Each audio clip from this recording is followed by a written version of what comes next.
Isa sa inaabangan talaga natin na mga bills ay ito pong Senate Bill number 2444. Ito po yung bill sa Senado na gustong babaan ang optional retirement age ng mga empleyado ng gobyerno from 60 sa kasalukuyan to 56. Inaabangan natin to kasi for sure marami po ang makikinabang at marami ang liligaya kung maging batas po ito.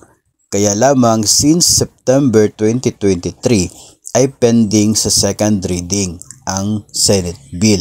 Malapit nang mag-isang taon na nakapending siya for second reading. At based po kasi sa history ng mga bill na katulad po nito ay lagi po siyang hindi natutuloy pagdating po sa Senado.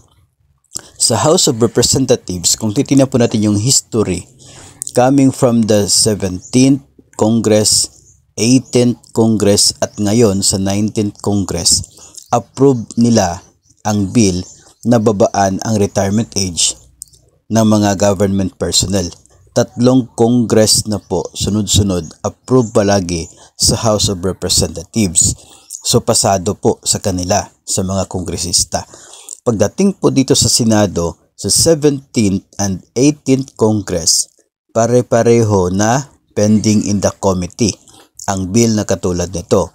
So hindi po siya gumalaw doon sa Senado kaya hindi naging batas kasi yung mga kongresista lamang yung nag-approve, ang mga senador ay hindi. Ngayon sa 19th Congress gumalaw siya. Mula sa pending in the committee, ngayon naging pending for the second reading. Kaya lamang malapit na mag-isang taon na mapipending siya. So mukhang hindi na naman aabutan yung pagtatapos ng 19th Congress by mid-2025.